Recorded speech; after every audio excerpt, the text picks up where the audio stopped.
निशाना ढूंढेगा। ये सिर्फ एक गीत की पंक्तियां नहीं,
गाने आपको फिर हिंदी सिनेमा के उसी गोल्डन एरा में ले जाते हैं।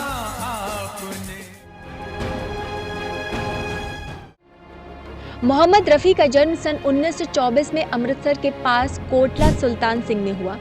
ये जगह अब पाकिस्तान में है। जब वो करीब 7 साल के हुए तो रफ़ी का परिवार काम के सिलसिले में लाहौर आ गया। उनके परिवार का संगीत से कोई लेना देना नहीं था, लेकिन मोहम्मद रफ़ी में संगीत का कीड़ा पनपने लगा। दरअसल उनके बड़े भाई की नाई की दुकान थी। रफ़ी का ज्यादातर वक्त उसी दुकान पर गुजरता था।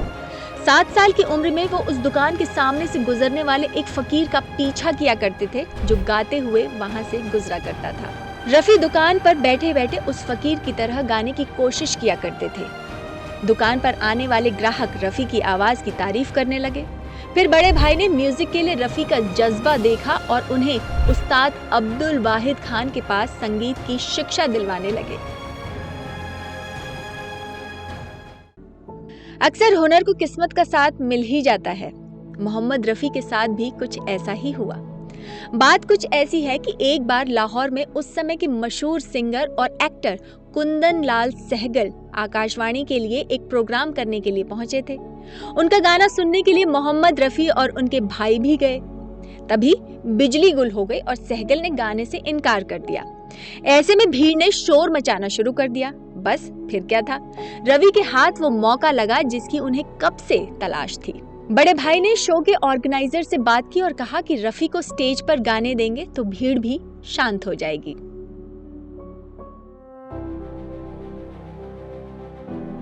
परमिशन मिल गई और 13 साल के रफ़ी चढ़ गए स्टेज पर। ये पहली बार था जब मोहम्मद रफ़ी ने इतने लोगों के सामने गाना गाया। खास बात ये थी कि उस वक्त वहां मशहूर संगीतकार श्याम सुंदर भी मौजूद थे। उन्हें रफ़ी का गाना बहुत पसंद आया। वो इतने प्रभावित हुए कि मोहम्मद रफ़ी को अपने लिए गाने का ऑफर दे डाला। फिर 1944 में रफ़ी ने पंजाबी फिल्म गुल बलोच के लिए गीत गाए। इसके बाद 1946 में मोहम्मद रफ़ी ने बम्बई आने का फैसला किया और यहीं से उनका सुनहरा दौर शुरू हो गया। मुंबई आकर मोहम्मद रफ़ी को संगीतकार नौशाद का साथ मिला। उन्होंने रफ़ी को फिल्म अनमोल घड़ी में गाने का मौका दिया।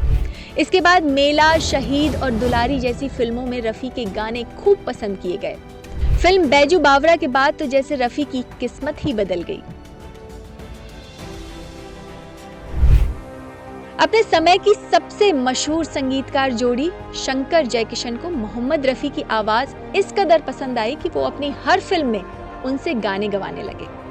इसके बाद उन्होंने राज कपूर, शम्मी कपूर, दिलीप कुमार और देवानंद जैसे बड़े स्टार्स को अपनी आवाज दी। शम्मी कपूर को तो रफ़ी की आवाज इतनी पसंद थी कि भले ही म्यूजिक डायरेक्टर बदल जाए लेकिन वो सिंगर नहीं बदलते थे। रफ़ी ने उनके लिए ये चांद सा रोशन चेहरा, चाहे कोई मुझे जंगली कहे। शम्मी कपूर के लिए किससे प्यार करूं को रफ़ी ने जिस खूबसूरती से गाया वो उतने ही सहज थे बलराज साहनी के लिए बाबुल की दुआएं जैसा दर्द भरा गीत गाने में। हालांकि 60 का दशक आते आते हिंदी सिनेमा में राजेश खन्ना का दौर शुरू हो गया। उस वक्त राजेश खन्ना ने अपने लिए मुकेश की आवाज़ को तवज्जो दी। 70 के दशक में रफ़ी साहब का दौर खत्म सा होने लगा। हालांकि लता मंगेशकर संग लक्ष्मीकांत प्यारेलाल के साथ मिलकर उन्होंने फिल्म सरगम से एक बार फिर दिखा दिया कि रफ़ी जैसा कोई हो नहीं सकता।